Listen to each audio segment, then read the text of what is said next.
Hello అండి. ఈ వీడియోలో మనము కాంపెన్సేషన్ థియరమ్ గురించి నేర్చుకుందాం. సో ఫస్ట్ ఆఫ్ ఆల్ దీని స్టేట్మెంట్ ఏంటంటే, so it states that any element in the linear bilateral network it can be replaced by A voltage source of magnitude. అది ఎంతకి ఈక్వల్ అవుతుంది అంటే equal to the current passing through the element multiplied by the value of the element. Nothing but ఏం లేదమ్మా. So V equal to IR formula అంతే, ఏం లేదు. So at the same time ఎలా ఉండాలి అంటే provided the currents and voltages in the other parts of the circuit remain unaltered. మిగతా ఎక్కడా కూడా మనకి ఎలాంటి డిస్టర్బెన్స్ అవ్వకూడదు ఇలా రిప్లేస్ చేయడం వల్ల. ఓకే, సో ఇది స్టేట్మెంట్ కొంచెం అర్థం అవ్వాలి అంటే మనం ఒక చిన్న ఎగ్జాంపుల్ తీసుకొని చెప్తే గనక మనకి ఈజీగా అర్థమవుతుంది. ఓకే, సో నేను ఇక్కడ ఒక నెట్వర్క్ తీసుకుంటాను. Okay, right. ఒక సింపుల్ నెట్వర్క్ లోపల మనకి ఎలాంటి ఎలిమెంట్స్ ఉన్నాయి ఏంటి అనేది మనం ఇక్కడ ఏమీ మాట్లాడట్లా. ఓకేనా, ఒక నెట్వర్క్ తీసుకున్నాము, అందులో ఒక బ్రాంచ్ కన్సిడర్ చేసాం. ఓకేనా, ఆ బ్రాంచ్ యొక్క రెసిస్టెన్స్ R అనుకోండి. ఓకే, అందులో ఫ్లో అయ్యే కరెంట్ I. ఓకే, సో ఇలా ఉన్నప్పుడు దీన్ని ఎలా మనము according to compensation theorem convert చేయొచ్చు, రిప్రజెంట్ చేయొచ్చు అంటే ఇలా అన్నమాట. Okay, so same network consider చేస్తున్నాను. Okay, so this is the network. Now ఇప్పుడు ఈ రెసిస్టెన్స్ ని దేంతో రిప్లేస్ చేయొచ్చు అంటే ఒక వోల్టేజ్ సోర్స్ తో రిప్లేస్ చేయొచ్చు. ఆ మాగ్నిట్యూడ్ ఆఫ్ వోల్టేజ్ ఎంతయ్యా అంటే current passing through that element multiplied by the value of the element. అంతేనా? సో కాబట్టి R can be replaced by source voltage V whose value is IR అన్నమాట. Okay, so ఈ theorem ఏంటంటే చాలా useful గా ఉంటుంది. సో ఎందులో ఎందుకు యూస్ఫుల్ గా ఉంటుంది అంటే కరెంట్స్ కానీ వోల్టేజెస్ కానీ కనుక్కోవడం. అది కూడా ఎప్పుడు ఏదైనా ఒక బ్రాంచ్ యొక్క ఇంపెడెన్స్ ఆర్ రెసిస్టెన్స్ చేంజ్ అయితే, ఓకేనా.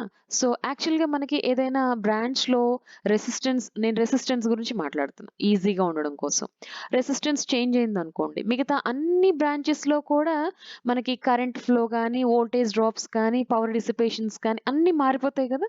సో అలాంటప్పుడు మనం సర్క్యూట్ అనలైజ్ చేయాలి అంటే మళ్ళీ మొత్తం క్యాలిక్యులేట్ చేసుకోవాలి కదా. సో కానీ కాంపెన్సేషన్ థియరం యూజ్ చేసి ఇలా చేయడం వల్ల మనము నెట్వర్క్ యొక్క మిగతా బిహేవియర్ ఎక్కడ కూడా డిస్టర్బ్ అవ్వకుండా మనం అనలైజ్ చేయగలుగుతాం.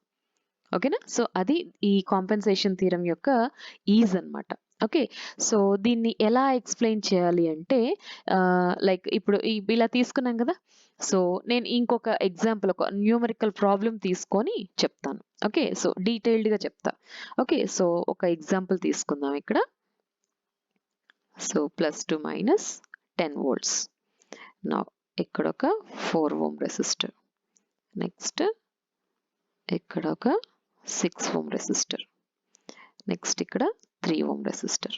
ఓకేనా, సో ఇక్కడ ప్రాబ్లం మనకి ఎలా ఇస్తున్నారు అంటే కరెంట్ ఫ్లోయింగ్ త్రూ 3 ohm కనుక్కోవాలి యూజింగ్ ఎమ్మీటర్ అన్నమాట. ఓకే, ఆ ఎమ్మీటర్ యొక్క ఇంటర్నల్ రెసిస్టెన్స్ ఎంతయ్యా అంటే 1 ohm రెసిస్టర్. అర్థమైందా? So we have to find, నేను ఇక్కడ ప్రాబ్లం రాస్తాను, డిటర్మైన్ ద కరెంట్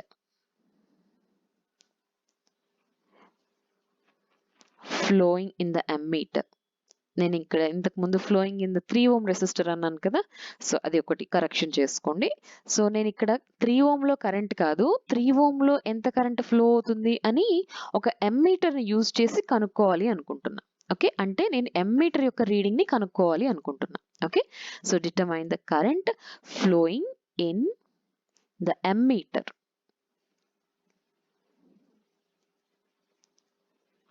ఆ ఎమ్మీటర్ యొక్క రెసిస్టెన్స్ ఎంత? Having 1 ohm internal resistance. ఓకేనా, 1 ohm internal resistance. Okay, so ఇది మనకి ఇచ్చిన ప్రాబ్లం. సో దీనికి ముందు ఏం కనుక్కోవాలి అంటే ఫస్ట్ ఆఫ్ ఆల్ మనం చేయాల్సింది ఏంటయ్యా అంటే ముందు 3 ohm లో ఎంత కరెంట్ పాస్ అయింది అనేది కనుక్కోవాలి. నేను ఈ కరెంట్ ని I అని అస్యూమ్ చేసుకుంటున్నా. సో మనం ఏదైనా మీన్ తీసుకోవచ్చు. ఓకే, మీరు మెష్ అనాలిసిస్ చేయొచ్చు, నోడల్ చేయొచ్చు, కరెంట్ డివిజన్ చేయొచ్చు. సో మనం ఏది ఫాలో అవుతాం ఎప్పుడు కూడా? కరెంట్ డివిజన్ రూల్ ఫాలో అవుతాం కదా. సో దానికోసం టోటల్ కరెంట్ కావాలి, దానికోసం టోటల్ రెసిస్టెన్స్ క్యాలిక్యులేట్ చేయాలి. అంటే 3 parallel to 6 series with 4. Okay, so నేను ఇక్కడ క్యాలిక్యులేట్ చేయట్లేదమ్మా, మీరు క్యాలిక్యులేట్ చేయండి. ఓకే, టోటల్ రెసిస్టెన్స్ వచ్చిన తర్వాత టోటల్ కరెంట్ ఎలా కనుక్కుంటాం? 10 డివైడెడ్ బై అంటే voltage divided by total resistance. ఓకేనా, సో ఇలా మనం టోటల్ కరెంట్ అనేది కనుక్కోవచ్చు. సో వన్స్ మనకి ఈ టోటల్ కరెంట్ వచ్చేసిన తర్వాత కరెంట్ ఐ కనుక్కోలేరా? సో నేను ఇక్కడ వేరే కలర్ తీసుకొని చెప్తాను. సో ఈ టోటల్ కరెంట్ ఏంటయ్యా అంటే ఇక్కడ నుంచి వస్తున్న కరెంట్ టోటల్ కరెంట్. ఓకే, ఈ టోటల్ కరెంట్ 4 ohm గుండా పాస్ అయిపోయి ఈ పాయింట్ దగ్గర 2 parts గా డివైడ్ అవుతుంది.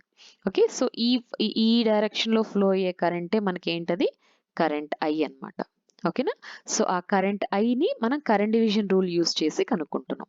దానికోసం ఫార్ములా ఏంటి? Total current into 3 ohm opposite branch ఏంటి? 6 divided by some of the opposite branch resistances.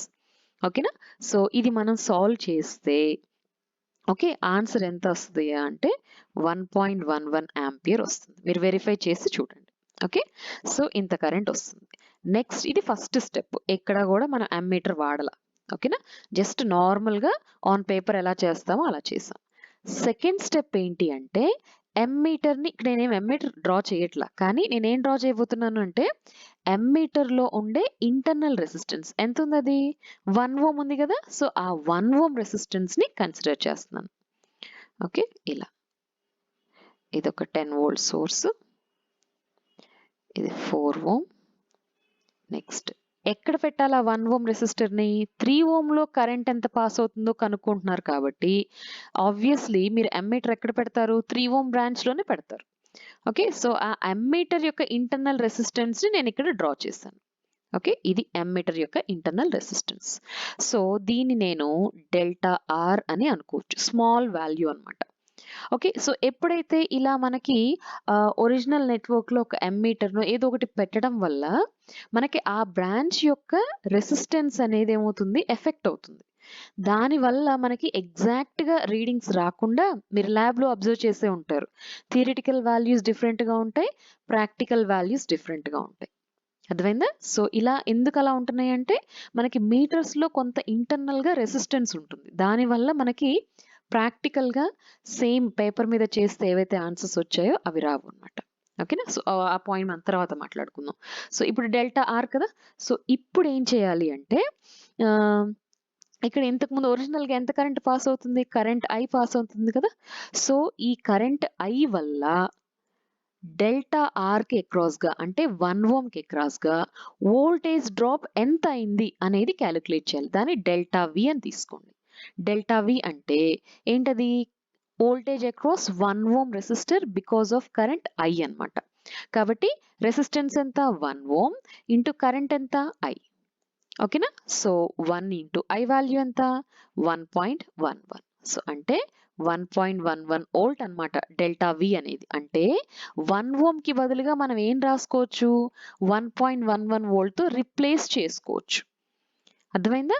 So ఇప్పుడు ఇది సెకండ్ స్టెప్ అయిపోయింది. నెక్స్ట్ థర్డ్ స్టెప్ ఏంటంటే నాకేం కావాలి? ఇంతకీ అమ్మీటర్ యొక్క రీడింగ్ కావాలి. సో అందుకని నేను ఏం చేస్తున్నాను అంటే థర్డ్ స్టెప్లో చూడండి, ఇది సెకండ్ స్టెప్. నెక్స్ట్ థర్డ్ స్టెప్లో ఏం చేయాలి అంటే సూపర్ పొజిషన్ థీరం గుర్తుంది కదా. సో సూపర్ పొజిషన్ థీరం కాన్సెప్ట్ని అప్లై చేసి కరెంట్ కనుక్కోవాలి. ఎక్కడ ఏంటి అని నేను చెప్తాను చూడండి. సో సోర్స్ లేకుండా ముందుగా ఎలిమెంట్స్ని డ్రా చేయండి, including internal resistance of the ammeter. ఓకేనా, సో ఇలా కాంపెన్సేషన్ అంటున్నాం కదా. సో 1 ohmకి యాక్చువల్గా ఎంత వోల్టేజ్ డ్రాప్ అయింది? డెల్టా వి వోల్టేజ్ డ్రాప్ అయింది కదా. సో ఆ వోల్టేజ్ డ్రాప్ని నేను సప్లై లాగా ప్రొవైడ్ చేయగలిగితే నేను కాంపెన్సేట్ చేసినట్టు. ఓకేనా, సో రైట్ ఇట్లా ప్లస్ మైనస్ పెట్టుకోండి. ఈ వోల్టేజ్ ఏంటి? డెల్టా విఏ తీసుకోవాలి. ఎంత? 1.11 వోల్ట్.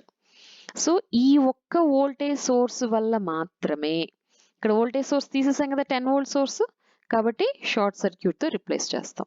ఇప్పుడు చూడండి, సో ఈ డెల్టా వి వల్ల మాత్రమే ఎంత కరెంట్ ఫ్లో అవుతుంది ఈ బ్రాంచ్లో అనేది కనుక్కోవాలి. దాన్ని నేను ఐ ప్రైమ్ అని తీసుకుంటున్నాను. సో ఇక్కడ కూడా మన ఇష్టం అండి. మనం ఏదైనా రూల్ ఫాలో అవ్వచ్చు. ఇక్కడ ఫార్చునేట్‌గా ఏంటంటే this is the current which is coming out from supply voltage delta V. కాబట్టి టోటల్ కరెంట్ కనుక్కుంటే సరిపోతుంది. సో టోటల్ కరెంట్ కావాలంటే మనకు ముందు టోటల్ రెసిస్టెన్స్ కావాలి కదా! అంటే 4 పారలెల్ టు 6 సీరీస్ విత్ 3 + 1 ఎంత? 4. ఓకేనా? సో మీకు టోటల్ రెసిస్టెన్స్ వస్తుంది. టోటల్ కరెంట్ అంటే ఏంటి? నథింగ్ బట్ I ప్రైమే కదా! ఈ కేస్‌లో. So which is equal to 1.11 divided by total resistance వేయండి. సో దీనికి మీకు ఆన్సర్ ఎంత వస్తదయ్యా అంటే 0.17 ఆంపియర్ కరెంట్ అనేది వస్తుంది. ఓకేనా? సో ఇప్పుడు అమ్మీటర్ రీడింగ్ అంటే ఎలా చెప్తారండి? ఒరిజినల్‌గా ఎలాంటి మెజర్ తీసుకోకుండా ఉన్నప్పుడు కరెంట్ ఎంత? మైనస్ ఈ కాంపెన్సేటెడ్ వోల్టేజ్ ఉంది కదా! డెల్టా వి ఉంది కదా! సో ఆ వోల్టేజ్ మాత్రమే యాక్ట్ అవుతున్నప్పుడు రివర్స్‌లో ఎంత కరెంట్ ఫ్లో అవుతుంది. ఆ కరెంట్ ఏంటి? I ప్రైమ్ కదా! ఈ 2 కరెంట్స్ యొక్క డిఫరెన్స్ తీసుకుంటే మనకి అమ్మీటర్ రీడింగ్ వస్తుంది. Therefore ammeter reading equal to I minus I prime. ఓకేనా? సో I వాల్యూ ఎంత మనకి? 1.11 మైనస్ I ప్రైమ్ వాల్యూ 0.17.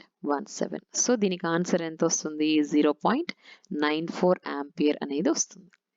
ఇది కాంపెన్సేషన్ థియరమ్. ఇదే మీకు ల్యాబ్‌లో కూడా ఉంటుంది. ఓకే. సో మీరు ల్యాబ్ కూడా మీరు వెరిఫై చేసి చూసుకోవచ్చు. ఏదైనా ఎగ్జాంపుల్ తీసుకోండి. ఓకేనా? సో ఇంకొక విషయం ఏంటంటే మీకు సిమ్యులేషన్ గానీ లేకపోతే మ్యాట్లాబ్ గానీ ఐడియా ఉంటే సో ఆ టూల్ యూజ్ చేసి మీరు సర్క్యూట్స్‌ని సాల్వ్ చేయటానికి ట్రై చేయండి. సో కోడింగ్ అయితే ఇంకా బెస్ట్. ఒకవేళ లేదు అంటే యూ గో ఫర్ సిమ్యులేషన్. చాలా ఈజీగా వచ్చేస్తుంది. ఓకేనా? సో మీకు ఒకవేళ సిమ్యులేషన్ గానీ, మ్యాట్లాబ్ కానీ దాని మీద ఏమన్నా కావాలి అంటే గనక వీడియోస్ కావాలి అంటే డెఫినెట్‌గా నేను పోస్ట్ చేస్తానండి. సో మీరు అడిగిన దాన్ని బట్టి I will try to make up. Okay. So I hope మీకు ఈ కాంపెన్సేషన్ థియరమ్ అనేది ఒక ఐడియా వచ్చి ఉంటుంది అని నేను అనుకుంటున్నా. ఓకే. సో ఒకవేళ మీకు ఇంకేమైనా ఎగ్జాంపుల్స్ కావాలి, ఒకవేళ డిపెండెంట్ మీద గానీ ఇంకేమైనా కావాలి అంటే ప్లీజ్ కామెంట్. నేను డెఫినెట్‌గా ఒక 1 ఆర్ 2 డేస్ లేట్ అయినా కూడా డెఫినెట్‌గా నేను పోస్ట్ చేస్తాను. Okay. So thank you so much for watching this video.